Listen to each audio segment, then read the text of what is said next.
because testosterone will increase dopamine in almost a one-to-one correlative relationship. No kidding. Now, when we think about it, and the first part of it involves motivation and drive, right? So people that are using testosterone, and particularly in super physiologic doses, are going to feel more driven, more motivated. Getting up out of bed in the morning is easier.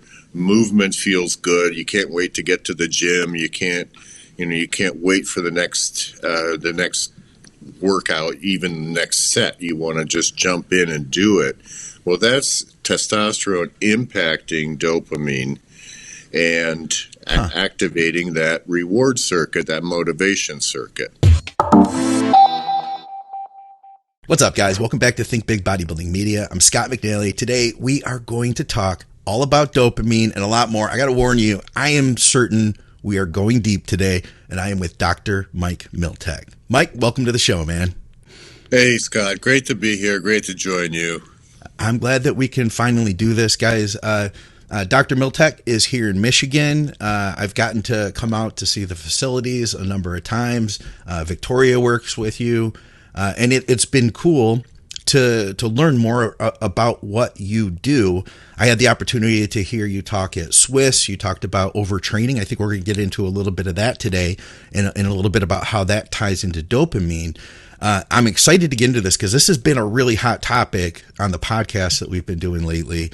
But before we get into it, I just wanted to give an opportunity to you to introduce yourself to the listeners. So, I know, number one, not only are you a doctor, but you are a former competitive Olympic level weightlifter, right? Yeah, that's correct. I won the Canadian National Olympic Weightlifting Championships way back, 1982, Pan Am Games, Pan Am Championship silver medalist in 83, and then I moved to the Olympic team in 1984. Hell yeah. And guys, I got to tell you, there's so much that we could get into with that alone. We had breakfast while we were down in Ohio together, and I got to hear some really cool stories about like all the food that went into that, the training styles, meeting Russians, all sorts of cool stuff. Like seriously, that could be a podcast on its own. That was a fun time. That was a totally fun time. No regrets doing that at all. It's cool. So tell us a little bit about your medical practice. I know you do a lot of stuff. To say that you're a TRT doctor, I think that in itself would be a very limiting scope. Yeah. So it's interesting because one of the things that's really turned me off about medicine, Scott, is how everybody looks at through their own drinking straw, right? If you go to one specialist, they only see one thing. If you go through another specialist, they're only looking at another thing. Yeah. There's a lot of doctors out there that take care of athletes' bodies, in quotes. Some not so good experiences, some a little bit better than others. And there's also doctors that, are working now more with the mental game. You see many professional athletes, Olympic level athletes with their own sports psychologists and so forth. I think I'm kind of a unicorn in the field where I do both. I integrate. I'm an integrator. So I look at brain and body and how brain and body are connected. And I'm the only one that I am aware of that is able to kind of go broad and look to see how athletes' bodies and brains are interconnected and talk to each other in the moment and over time. That's interesting. So, in terms of the specialties, I have about 4 different board certifications to do that. I'm a psychiatrist, a neuropsychiatrist. I've also studied in depth psychology and psychological methods through psychoanalytic practice, and then I'm board certified in functional and metabolic medicine as well. So it's kind of cool where it allows me the breadth and depth to go with athletes.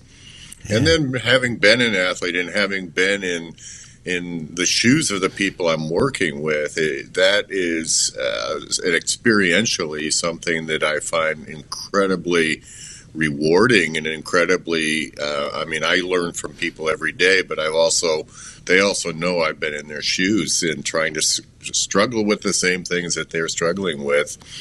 and sometimes learning from most of my mistakes. But at the same time, I end up finding this incredibly rewarding to be able to help people with things that I didn't have help with, and to be able to now offer things to folks that were just unavailable to us back in the day when I was training and competing. So yeah, no, I can only imagine, because I feel like even when I was a kid, there was no really talking about anything. It was a matter of just doing. You just shut up, you just did what you needed to do, and you pushed through, no matter what. And that was the mark of a strong athlete. I feel like this is something that is, I do feel like you are a pioneer with this stuff. And I'm excited because everything that we're going to talk about today, like I said, we're going to discuss dopamine. That's part of it. But so much of that ties into our motivations and what we get out of training. It ties into, like I've learned from you, it ties into getting burnt out. And all of us deal with overtraining. All of us deal with burnout. And I'll tell you what, at the end of the day, I absolutely love exercise and bodybuilding and fitness. Like, this is my passion, one of them. And I want to be able to keep it in my life as long as I can. You know what I mean? I've gotten burnt out doing things before. I don't want to lose this. And that's why I feel like this conversation is so important. Well, you're touching on so many important things here, Scott, because back in the day, everyone just sort of, it was almost a sign of the sort of masculine culture that sports was around, that you just had to keep going and, suck it up and go through it. But now we find out that if you do that, you end up not putting in the recovery methods that are necessary. You end up not doing the kind of self-care. You end up neglecting your own some of your own superpowers through the mindfulness that you're able to bring to your body and to your sport and to people around you. So the more we unpack, the more we can learn scientifically what's underneath some of these things, and the more we can throw away the old attitudes and then help ourselves with our performance and our enjoyment of our training and performance ultimately. Absolutely. All right, man. Well, I want to dig into this.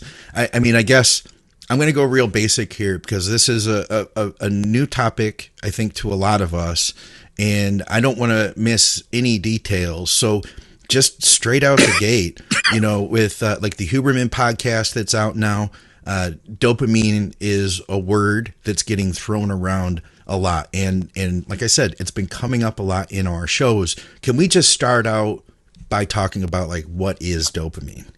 Yeah, of course. Well, dopamine's a neurotransmitter made in the brain, first of all, but it's also made in other places. It plays a role as a sort of reward center and a motivation center in many body functions, but not just in the ones we think about or that are on that are being put out there on social media. It plays an important role in memory, for example, an important role in movement. Obviously, people are talking about the important role in motivation and drive and determination, but also with that, importance in mood, importance in attentiveness, importance in so many other things across the board. And high or low levels are associated with all the way from along the spectrum, all the way from how we feel and how we're able to do these things to actual diseases like ADHD and Parkinson's and so forth. And the way I think about dopamine is in three ways, not just as a single monoamine neurotransmitter acting as a chemical messenger between different nerve cells in our brain, which it is, of course, but it's also a hormone.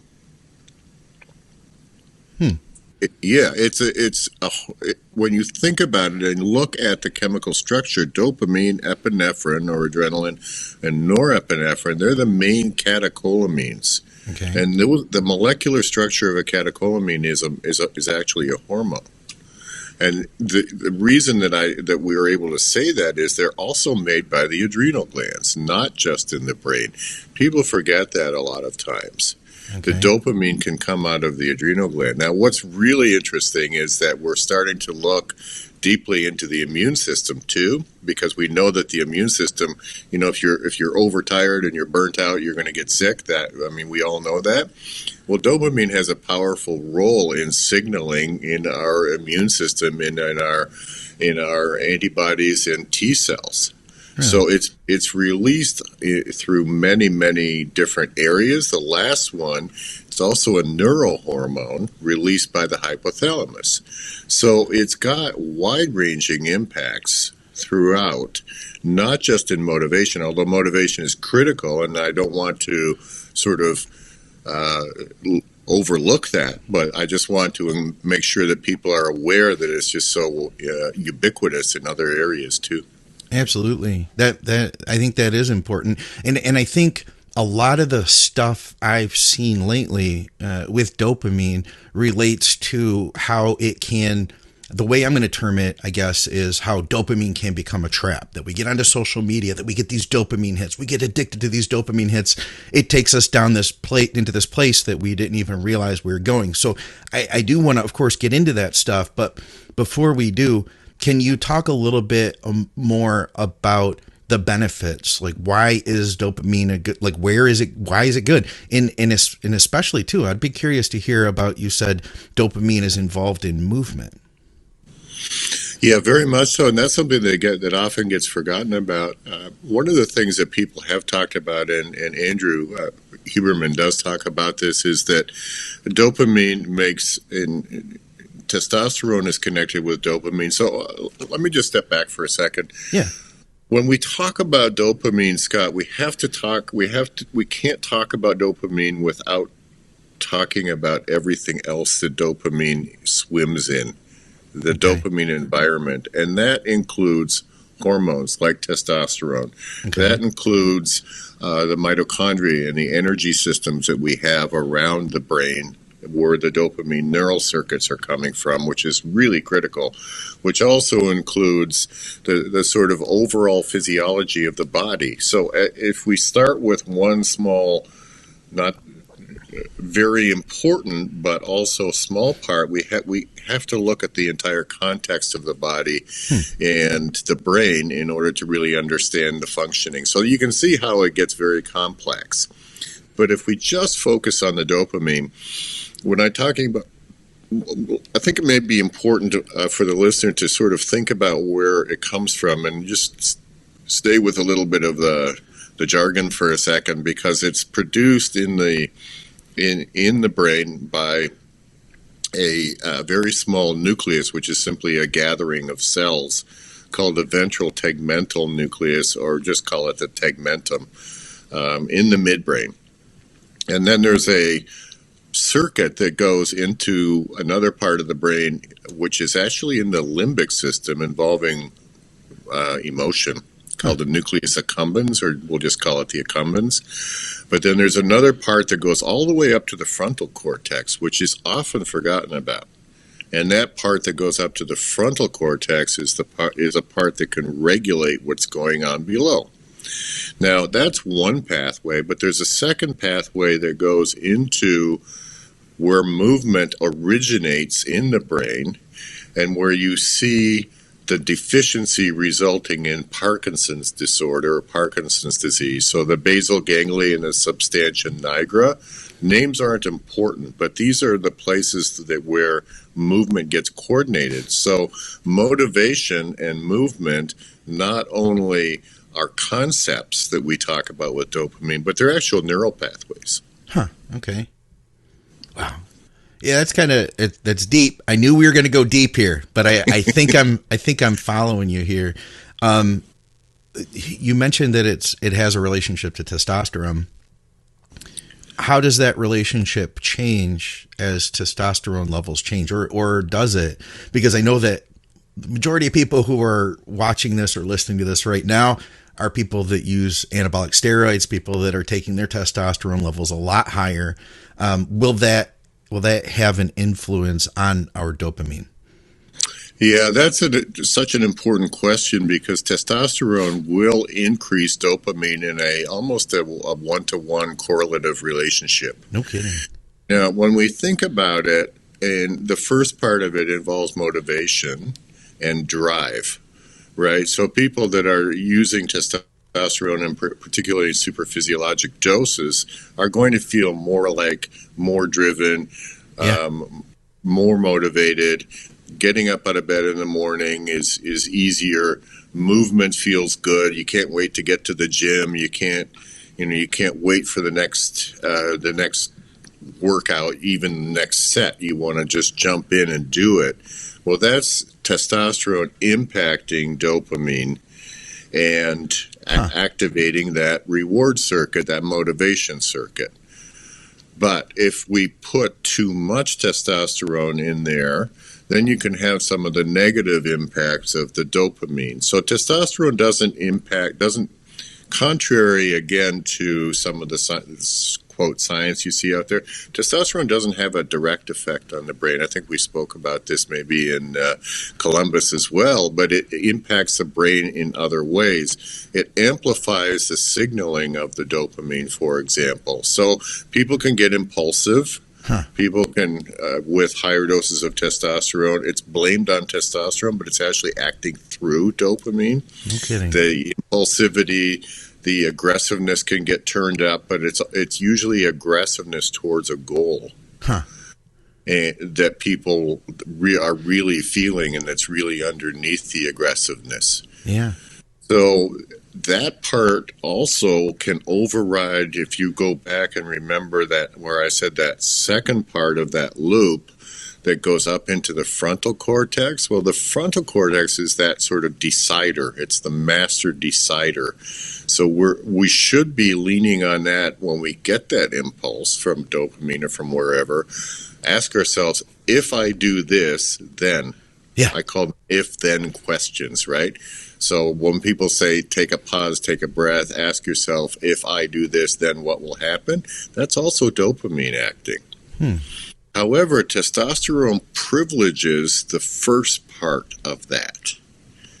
In other words, you get more of a drive and motivation in that reward system or in the motivation system than you do in the thinking system. No kidding. Yeah, this all makes sense. I feel like anybody who's been on cycle, I think, would be able to relate to this. So the other thing I'm wondering then is on the opposite end of the spectrum. You know, we increase our testosterone. We go to a cycle. We're feeling great. We're feeling motivated. Then we come off. So we come off the testosterone. Motivation goes back down. Is there like a desensitization, or do we get used to that higher level of dopamine that we had?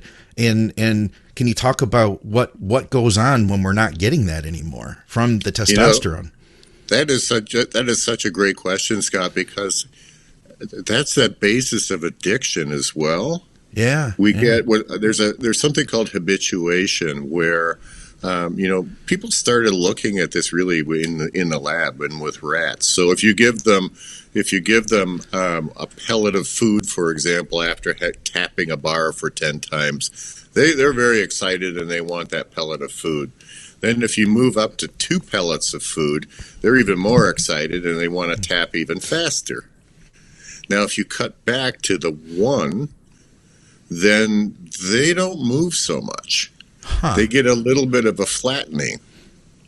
So why is that? Because they become habituated to that dopamine. They need that too, and they're looking for 3. So you're constantly wired to move into and want more. There's a book that was written, I think you and I discussed it, The Molecule of More. Yeah. Dopamine makes you want more of something. Well, when the testosterone is removed and when you go off cycle, for example, then you're not enhancing that dopamine and you're not allowing that more to occur. So there's a flattening, not just from the impact of the testosterone, but from the impact of the dopamine flattening. And then you go to being tired, you go to being unmotivated, you go to being unhappy. And like I said, tracking back, this is why it's important to know all the functions of dopamine and why I went into that a little bit at the beginning. Yeah. Because people talk about memory loss. They talk about mood swings, sleep problems, their concentration goes off, brain fog happens, their sex drive flattens out. And that's always attributed just to testosterone. It isn't just testosterone. It's always that concert and connection between testosterone and dopamine that's causing that. That makes total sense. So say the guy goes on cycle, it's for 12, 16, 18, 20 weeks, whatever it is. Sure. He obviously, I imagine the longer he's on, the longer it would take to recover after he's come off. We know that about testosterone. I imagine the same as with dopamine too. But can you talk about like recovering dopamine post-cycle? How does that work? Absolutely. Absolutely. So post-cycle, obviously, I never recommend, and the athletes that I treat that are, of course, paying attention to WADA and so forth with the professional athletes. But first of all, let me take one step back. I don't think anybody should just come off cycle abruptly. And in any of my even my TRT patients, I always do it very gradually and slowly because I'm not only trying to restore the HPG axis, but I'm also trying to restore levels of dopamine in a slower way. And so let's talk about, take an example of somebody that wants to come off cycle. Not only will I use, HCG or HMG if it's a fertility issue or something like that to help people gradually come off of something, how I will also supplement with other things for their dopamine. Tyrosine is really critical, bringing tyrosine in high tyrosine foods into their diet, for example. So tyrosine, I also use L-theanine a lot, and I use phosphatidylserine. Okay. Yeah. I find that PTS is very helpful in warding off cortisol, because one of the things we have to be careful of is cortisol, the HPA axis, is disrupted when you come off cycle 2. Okay. Yeah. So I look to check to make sure that cortisol doesn't then begin to overshoot. Usually, and I don't want the cortisol to flatten out either. I want that to stay balanced as well, Scott. Yeah. Okay. This all makes sense. So supplementation to help with dopamine levels. You mentioned L-tyrosine. That's one that I've used a lot personally. Can you give me an idea on? And now you mentioned tyrosine, and then you also said tyrosine-rich foods. Dosing wise of an L-tyrosine, what does that look like? Out of curiosity. Yeah, that sort of depends on the person. It depends on their cycle. It depends on their body weight. It depends on their mood. So I use it. A lot of times I'll use this as well as some other dopaminergic medications. Like, for example, I don't love the stimulants so much for ADHD. However, if they are needed, then I will use Ritalin, for example, in short-acting doses so people can use it as needed. Okay. Because let's think about dopamine. It helps with focus on the thing you're doing in the moment. So the long-acting, for example, the long-acting dopaminergic agents, like if you take an Adderall XR, or long-acting Adderall, or long-acting Ritalin, or something like that, it's going to be with you all day long. Yeah. So let's say somebody wants to stay home and play video games on a Saturday afternoon or something. Your dopamine and your concentration is going to be locked into that video game. Yeah. That's going to imprint itself into the brain. You're going to be good at the video game, but you're going to want to do the video game. Okay. So I say, okay, use these things like Ritalin in the short-acting dose only when you require it for the things that you need it for. Your work, your reading, your studying, whatever the case may be. Maybe your focus in your sport if you need it. But use it judiciously use it according to, we'll dose it according to your needs, and then we'll dose it according to the time required. And I do the same thing with L-tyrosine, because L-tyrosine, as you know, is probably you only get an impact for about 3 or 4 hours. Yeah, okay. So I'll start with 500 milligrams to a gram of that, but then I'll put it in my patient's hands or in the athlete's hands to sort of use it as needed, but then tracking your mood with it, because as you know, you can also get pretty jittery from it, which is why I use the L-theanine as a sort of a modulator for that too. Okay, gotcha. But then I work really closely with everybody. I never do a. Oh, I'm sorry. I never do a sort of a one size fits all for anybody. Yeah, that makes sense. I've got another question then. So you were saying, you basically you take Adderall, you play a video game, you're going to be really good at that video game. You're going to imprint that. So the same sounds like it would be true if I take testosterone, my dopamine goes up, I go to the gym, I work out, I'm focused on that. I'm going to the gym every day. I'm training. I'm seeing results in the mirror. I'm seeing results in the weights that I'm lifting, and I have higher dopamine at that time. So it sounds like the same would be true with going on cycle and going to the gym, that you're going to imprint there as well. If you ask any athlete that has some degree of mindfulness, they will say, and you probably hear this all the time, training's addictive, right? Sure is. Well, They're not just kidding. They're talking about the testosterone dopamine combination that does activate the exact same neural pathways that addiction does. So yes, you start to crave training. We have to train.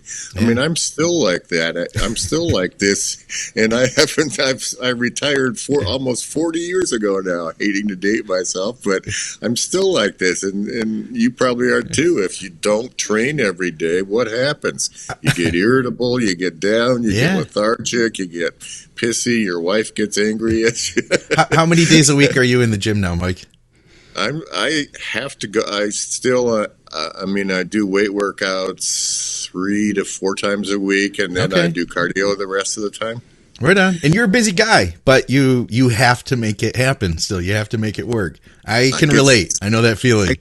I get so irritable if I don't, but that's still exactly what we're talking about, right? It's exactly along the lines of it's a have to, it's a must, rather than yes, it's enjoyable. We love training, we love getting in there, and at my age, it's still fun to bang out a kind of a 400-pound deadlift for a couple of reps here and there. You're still lifting 400. You're still strong. Yeah. But it's I have to be careful of my joints and all of that because I've had some compromises over the years. But it's fun to go in there and do that. That's a huge dopamine rush, right? Yeah. But then on the other hand, if you don't do it, you get the same kind of drop as you do if you were stopping a drug.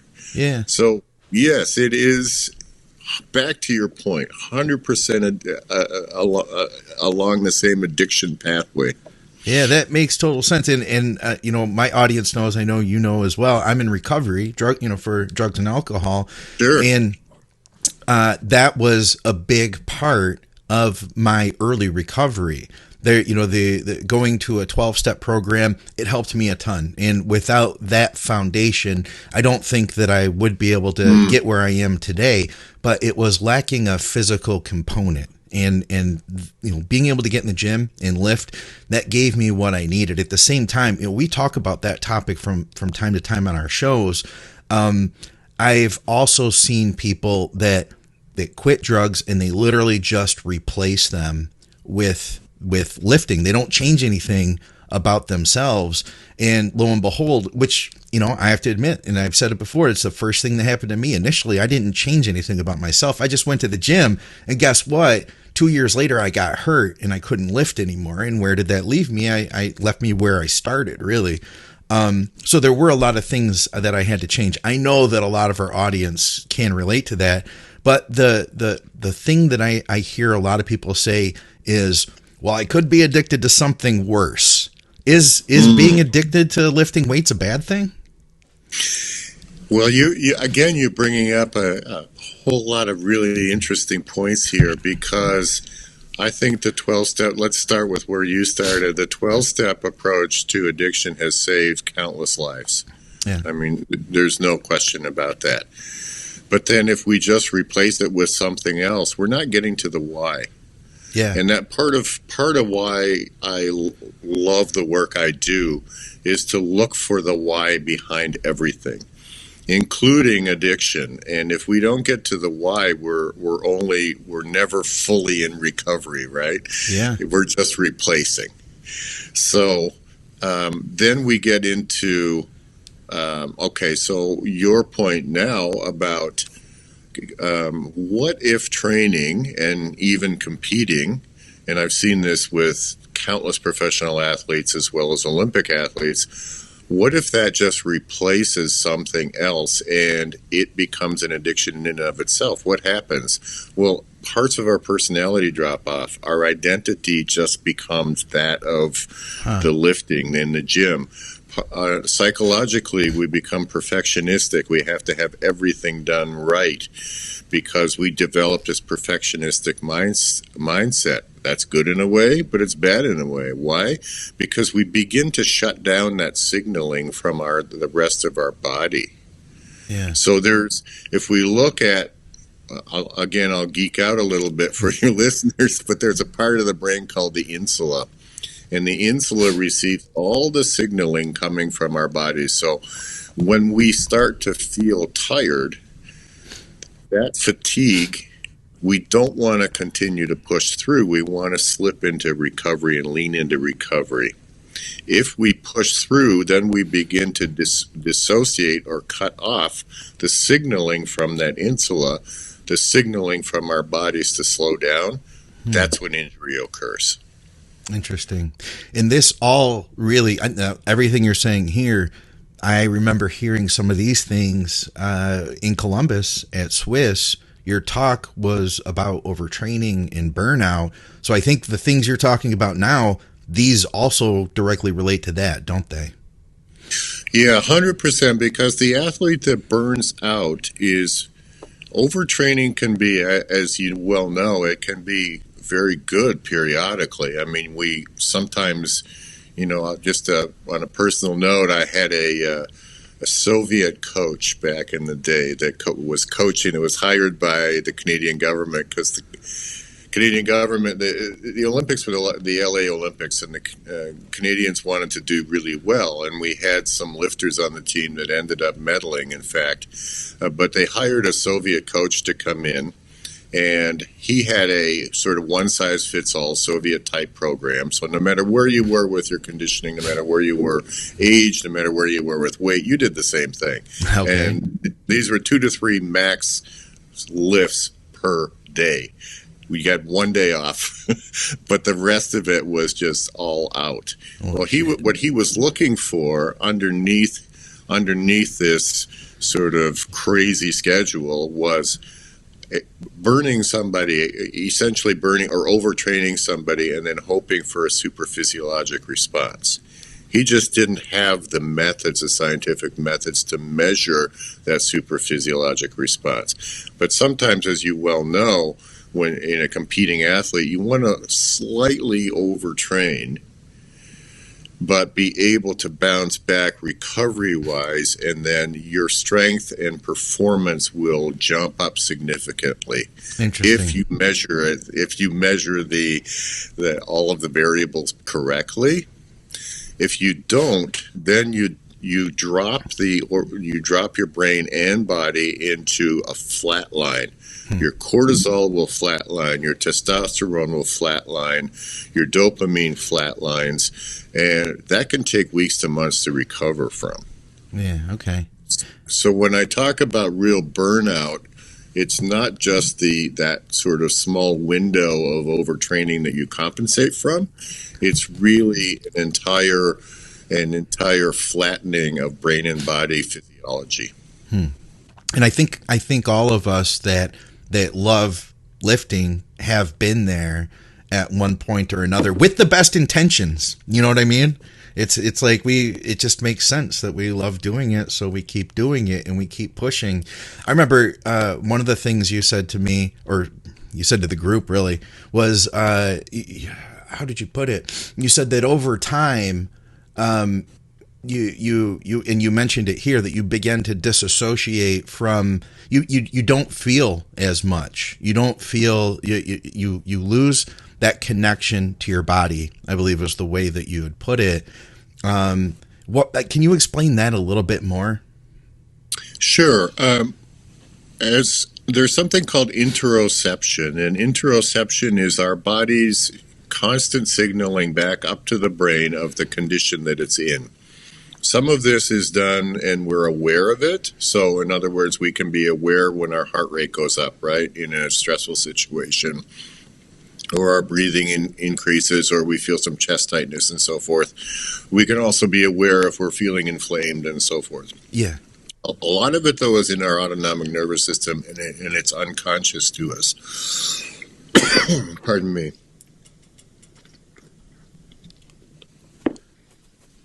So the unconscious signaling is just as important, if not more important, than the conscious signaling. And that unconscious signaling we can make more conscious if we practice mindfulness around our sport.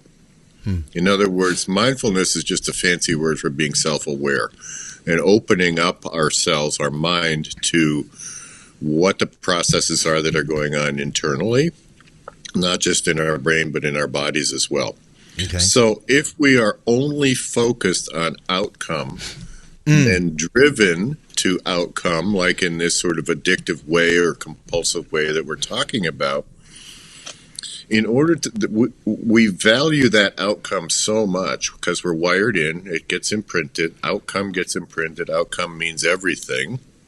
And then the more that happens, the more we shut down the signaling, because that signaling our brains then treat as interferences to our goal.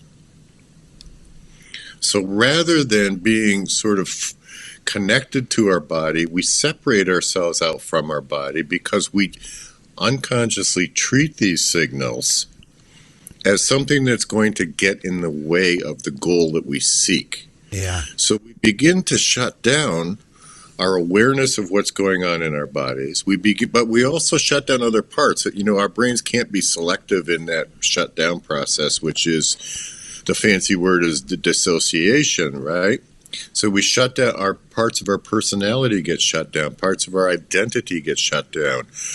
Different parts of our brain's functioning also get shut down because all we want is the drive to the next. I mean, he's taken a lot of heat, but Tom Brady is a living example of this, living, breathing example. He doesn't have to be playing this year for any reason except this addiction to a game. Interesting. Yeah. And look at what he's lost. And look at how he's going to go out now compared to where he could have a year ago. Yeah, that's interesting. Yeah, you had used the term constricting your personality, and it's not something that I can say here's the thing, I've recognized that in myself, but I didn't see it at the time, where you get to a point where you feel like, I just love training. I'm at work and I'm thinking about, this, sucks. I'll get done with it. And then I get to drive over to the gym and then I get to do my thing. That's where I feel happy. I guess, and it makes sense because that's where we get hurt too. It's that overtraining phase. And that's something I hadn't really put together until hearing you talk about it. That makes sense. That's where we would get hurt because we're not listening to our body's limitations anymore. We're doing things we probably shouldn't be doing in the gym. We're probably already kind of getting beat up, but we aren't recognizing that. And then the next thing you know, we get hurt. There's always a sign, though. That's the thing I've noticed is there's always a sign. How can we be more aware of this? How can we how can we keep this from happening? Because if it's such a weird thing that we can love this thing so much, but without balance, we destroy ourselves with it. We absolutely destroy ourselves with it, Scott, and that's true of every addiction that there is. But when we're looking at something that can be so positive, like this kind of training, then it becomes a really important question to keep in our mind, like not just every workout, but every set. So I look at this sort of globally. How do I feel going into the gym? Well, a lot of us don't feel very good going into the gym. So another thing I tell my patients, even my depressed patients, is that you can't sit around and wait to be motivated. You have to, movement creates mood, not the other way around. Mood doesn't create movement. So I use a lot of, for example, I find a lot of my depressed patients that come in, if they want to treat a mental health issue like depression, for example, a lot of them have flattened cortisols to begin with. A lot of them have flattened testosterone. So I will use testosterone in part to even them out in treating depression. And why? Because that's going to act with their dopamine, and that's going to cause them to have movement feel good. So, you walk in and you need to move first. So that's your first signal. You're warming up, right? Yeah. So you're warming up and see how your body feels. This is where you have to be open to your body. You have to see how your body is feeling in the warm-up. Am I feeling sluggish? I use the word crisp, am I feeling crisp? Are my movements crisp? Is my warm-up crisp? Am I feeling a little bit of a pop? Yeah. So are my movements crisp? Am I feeling a little pop? If you are, those are signs. And then you can also, of course, measure your heart rate. You can measure all of the other sort of metrics that you may have when you're waking up, and all the things that our smartwatches can do now, and so forth. But am I feeling? Are those sorts of things in correlation with how I'm feeling? If I'm feeling that way, great. That's your second signal that you may be able to really lean into a workout. Okay, so then you start let's say it's leg day. So you start your leg day. How am I feeling? You warm up slowly, but a critical part of your warm up is to stay aware of your body and aware of how your body's feeling, because your body's talking to you as you're warming up. It's telling you the state and the condition that it's in. If you start to feel that sort of fatigue and inflammation, let's say I'm just picking an exercise, you're doing leg presses. If you start to feel this fatigue, inflammation, lack of pop, lack of crispness in the leg press, you're tired. Pay attention to that and don't start pushing past that. Okay. And if you push past that, that's when you begin to risk injury, because these are ways to tap into the knowledge of the dopamine system and what's going on physiologically, brain and body. And then let's say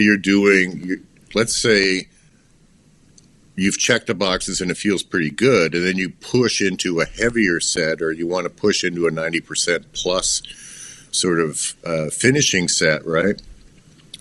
Be aware of how you're feeling during this. Is this still feeling good? Because most people with, quad tears, pec tears, bicep tears, when you sit them down and get them, and these are questions I ask them, what were you feeling? Was there, back to your point here, which is a smart one, was there a warning? Did you feel some kind of twinge in the muscle before you kept going? Did you feel some kind of extra fatigue in the muscle before you kept going? And did you push yourself past that point? Yeah. Usually the answer is yes. There's always something. Yes. Yeah. So stay mindful during the training, and stay mindful during the set progression. Yeah, that makes sense. Just overall with burnout, one thing that I've noticed that motivates me, and I'd be curious to hear your comments on it, is the longer that I've lifted weights, the more complicated I make it, the higher my expectations have become. I remember being in my parents' basement. I remember finding my dad's old Sears weights and getting them out and figuring that out for the first time in my life. And I remember having so much fun as a kid lifting weights. And when I got back into it as an adult, I remember thinking back to how much fun I had as a kid. And I thought, I took that pretty seriously. And by the time I was 14, 15, I was developing 4-way splits and teaching the kids in the neighborhood. And, I had a really good time with that in my late 20s. And I thought, well, what would happen if I would have taken that path instead of getting into photography? And that's what motivated me in a way to explore that. I thought, what would happen if I were to still take that path? I wonder if I have enough time. And since then, it's gotten more complicated. Since then, it's, bodybuilding and fitness. It's my entire life. I get to talk to people like you, which is completely awesome. I love what I do. I get to work with athletes at the amateur and pro level, and I get to help people that just want to get into better shape. And I'm grateful that I have all of that, but sometimes it becomes more complicated in a bad way. And my expectations are so high. You're competing and you've got 5 weeks and you're trying to figure out how to get this thing to happen with your physique. And there's the pressure of everybody knows you're competing, and it becomes a lot less fun. So the thing that I do is I remind myself about when I was a kid. I remind myself about how much fun I had, and I remind myself of that original passion. I would just be curious to hear you talk a little bit about, what am I doing there? Why does that work? Because it works every time I do that. And what are some of the things we can do to maybe reframe our perspectives when we are feeling kind of burnt out and down or overwhelmed? So your question is, again, excellent because it involves so many different realms. And let's start with that feeling of once our sport becomes work. Yeah. As we drive up, as we go up the pyramid, as we get closer to the top, there are way more pressures. There are way more external pressures. There are way more internal pressures to do things. And we are shifting into that dopaminergic state at that point. We're shifting into performance. We're shifting into making ourselves better every day. We're shifting into how many weeks do I have before the show? We're shifting into that kind of thinking as a response to all of the pressures and drives to perform. Yeah. But when we shift into that, we're shifting away from joy and pleasure. And that's an entirely different neural circuit, and entirely different neurochemicals, entirely different neurotransmitters than that drivenness going forward. I call that when you shift into that joy and thinking about what it was like when you were a kid. And we all start with play as a kid, right? I mean, kids don't think about working for the Olympia. Yeah. They think about the joy in dad's Sears weights. So when we think about joy and take ourselves back there, we're actually activating serotonin.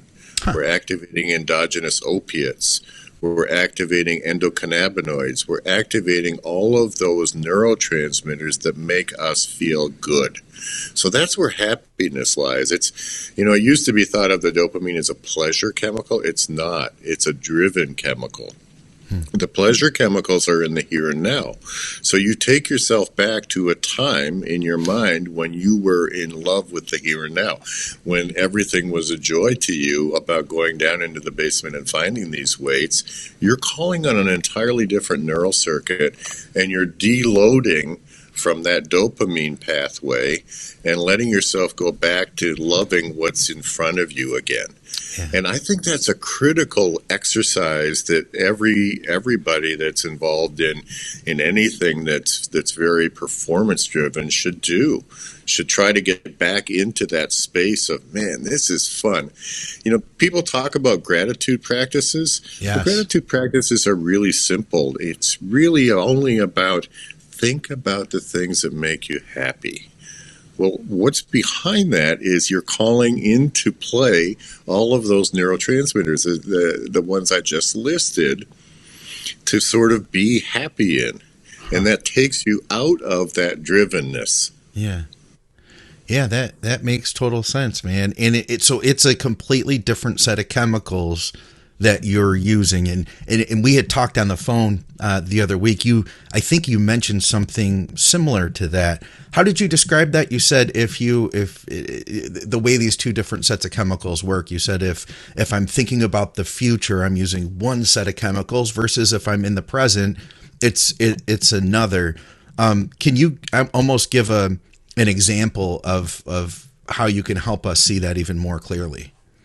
Yes, so I think going back to a memory like you've accessed is a nice example. But even if somebody's just, let's say we're starting from scratch, right? Yeah. And I've got a new patient that's an athlete that hasn't developed mindfulness yet. So it's a really simple exercise. Let's go stand outside for a minute and stand outside and look up.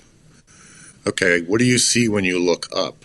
I see clouds. Some people will have different associations. I see clouds, I see the sky, I see, okay, so what's beyond that? I see space. And then they can go into, some people are spiritual. I see, maybe God is up there. That's heaven. Yeah. So these are all things that we, and I say, okay, so how do you get there? Well, how do you connect with that? Well, I have to get there. So it involves travel and effort. You're now in the dopaminergic pathway. When it involves time and effort and getting to the next place, that's dopamine at work. So then I say, okay. You're planning, you're moving, and that's one system. Okay. I'm just making sure I'm following along with you here. So let's look at that. You've got a picture in your mind, Yep. right? It's in the distance. You need and require motivation. Yep. So you're calling in the motivation circuits and the drive to get there. It's the dopamine is the motivation. Okay. That first part of that dopamine pathway. Yeah. The motivation, the drive, the fact that this is away in space and time away from you. So, you can even, now you can start to see how, when we think about the contest, right, that we were talking about earlier, that's like looking up. Yeah. Okay. So it's looking forward. It's looking to drive ourselves to the next spot. Okay. So then I contrast that with, okay, what do you really like? What was your last really great meal you had? And picture yourself. And picture yourself eating it. So I asked them to look down at the meal and picture the meal. Yeah. And then describe the tastes that they had in that meal. Well, that's where the pleasure comes in. And I say, so what's the difference in the feeling? Well, the difference in the feeling is enjoying something in the here and now. Those here and now chemicals, Scott, are the serotonin, the endocannabinoids, the endorphins, all of the feel-good, oxytocin, all of the feel-good chemicals that are only available in the moment. You can't get to those if you're thinking about the future.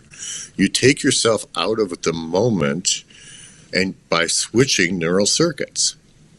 Yeah, that makes so much sense. It's funny because as you said that, Victoria and I had our date day yesterday. We went out to eat. I started thinking about that meal, and instantly I could feel that sense of contentment, that sense of pleasure, and it is a completely different feel. And I felt that feeling in the gym, as well as the other feeling, all on the same day. I've been able to stop myself and say, "Hey, hold on a second. What's going on here, and what do I want to go on here?" You can shift this kind of thing instantly if you want to, right? That's at least what I've experienced. 100%. If you can, that's exercise that you just talked about, and taking that into the gym, you can take that into every single set with you. Every part of your life, really, too. Every part of your life. Yeah.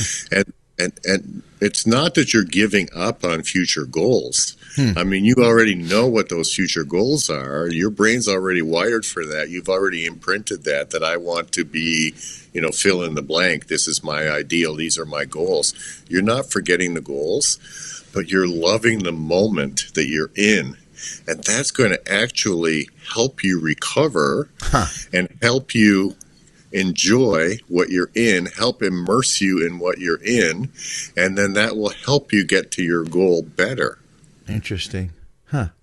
Yeah, I could see that. I can tell you that in the past few years that my outlook on training has changed. And one of the guys I podcast with, very advanced bodybuilder, his name is Dusty Hanshaw, incredibly strong guy. All right. And he is, he'd told me, and he had an experience where he almost died this past year. Bad piece of steak got caught in his throat. He was literally in a coma for 3 weeks on a vent. We were shocked that he was able to come back from this, but he's back and he's still lifting. And I asked him, I was like, what do you think about in the gym? And he said, I just think about the love that I get to do this, And when you can access that, man, every workout is like the best workout at that point, That's life enhancing. Yeah. And you then begin to reclaim those parts of you that you may have shut off earlier that we were talking about. Because you're now opening yourself up to way more. Yeah, that's so cool, Mike. I appreciate you sharing this stuff with us, man. I hope that this touches some people, because I feel like this is something that I've been thinking about for a long time. It's awesome to be able to put these ideas together and to have these names, to know that there's these chemical systems that are creating this, that are making this happen, and to know that I have a say in how that works as well. Empowering you and empowering the athlete in front of me to take these and to really change their life is just such an incredible passion of mine. I just love doing it. I love my work. I love being able to help people with this stuff. So it's, it's just so much fun to talk to you about this. That's cool. I can tell you're passionate about it too. And I'd have to imagine if you hadn't had your background as an athlete, you wouldn't be able to do what you do today. It takes having been there, I really think, to be able to reach people on the level that you're reaching them. I agree with that. And I don't say that out of any sort of ego. Of course. It comes out of a place of a deep understanding, because I overtrained. I mean, I was overtrained by this coach, and I got injured 4 weeks before the games. I missed the games because of it. I lived through depression after that because I had constricted myself. One of the stories I tell is that the CBC, the Canadian Broadcasting Corporation, was there when I graduated from med school. Well, that was the same week I won the national championships, and they said, well, what's it like to walk across and get your MD, get your diploma? And I said, I blurted this out, and I thought, oh shit, afterwards. But I blurted out, I said, well, med school was kind of a hobby. I lived for the gym. What was the response to that? Actually, it was a woman, and she was a little bit shocked because I don't know how that sounded. I thought, this sounds really bad afterwards. Yeah. But and I didn't mean to disparage any of my classmates or anything like that. But it was more to focus on the love of the gym and being able to be in that world. So being in that world is now informed my clinical approach to helping people. And yeah, you're absolutely right. That's where all the foundation came from. That's cool, man. If people wanted to work with you, how does that work? A lot of people who will be seeing this aren't here locally in Michigan. I'm lucky enough that I can drive out to visit, but some people aren't. Is there anything that you do that you work remote in any way, or do people have to come to the clinic? How does that happen? No, I literally work remotely, and now I've been fortunate enough to be able to take on not just national people, but internationally as well. I have somebody in Australia right now I'm working with, and other countries as well. So we do it. We can do everything virtually at this point. And, fortunately in the U.S., I have the ability to prescribe medications and labs and so forth that are covered by people's insurance in other states. So it really works out that we can do our work virtually, and then at the same time help our patients get to the medications they need or get to any of the lab testing that we need to do as well. Okay, cool. And I know you do some extensive lab testing. Like that in itself could probably be an entire podcast because, we as bodybuilders, we look at the basic stuff. We know what like ALT and AST are. We look at our health markers, but getting into measuring neurotransmitters and stuff, I can only imagine the depth of looking at those things. Yeah, it is a lot of fun to do that. And once people begin to see, all of these things we talk about are measurable now, Scott. Yeah. And we can get real metrics on them. And once people see that laid out for them in these tests, then they go, oh, yeah, that's exactly how I'm feeling. But it gives them a sense that it's not, quote, all in their head. Yeah. And it also gives them a sense that it's not their fault. It's something going on in their physiology. It's something going on, whether it's in their neurophysiology or their physiology in their bodies, that can be corrected, that's right there in data. And that's powerful. Yeah. Yeah, that is pretty cool. If people wanted to reach out, if somebody wanted to work with you, I'm going to have your website below. Is there any other places that they should look for you? Any places that they could contact you, or anything that you would like to promote? Yeah, honestly, I don't spend a lot of time on social media, as you know, and part of that is to make sure that I never ever infringe on anyone's privacy or confidentiality. Sure. So the best way to reach me directly is through the website, themiliticcenter.com, and then all of the information that they might need will be there. At this point, I'm not even posting, courses or anything of that nature, but I will work with somebody that wants to learn individually, but I'll also work with people that want to be patients. So more than happy to just go through the website and go through the contacts there, and more than happy to connect with anybody that's interested. All right. Well, this is cool, man. I can't tell you how much I appreciate your time here.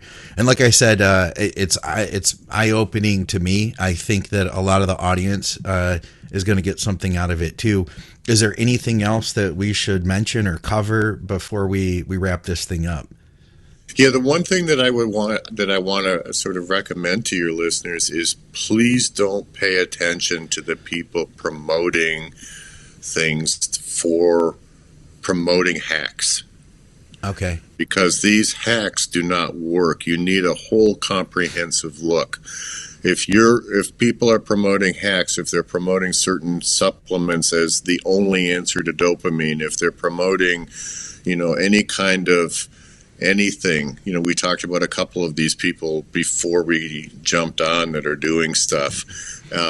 Run for your wallet, please, and don't believe that there's any one pill, one substance, one thing you can do that's going to change everything.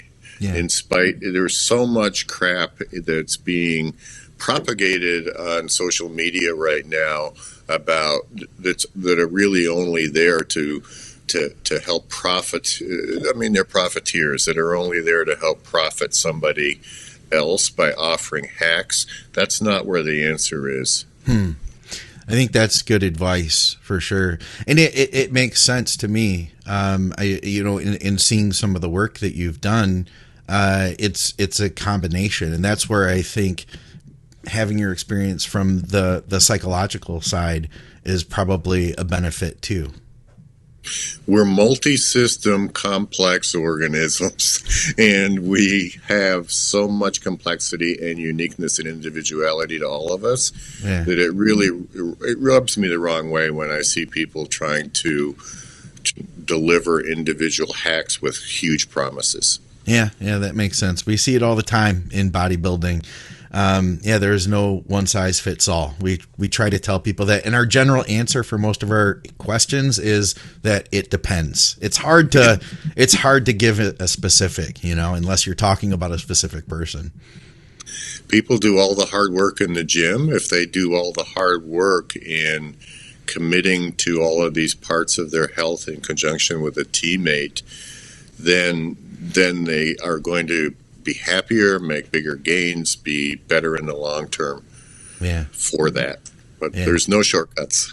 That makes sense. All right, guys, we appreciate you tuning in. If you want to work with Mike, reach out to him. Like I said, I've got his link down in the description below. And man, this is great. I'd love to have you back in the future. Scott, it's really been a pleasure. All right, guys, for another episode here at Think Big Bodybuilding Media. Like I said, we appreciate you having here. If you're new to our content, let me encourage you to like, subscribe, comment, all that stuff. And we'll talk to you guys soon. Thanks, Mike. Take care, Scott.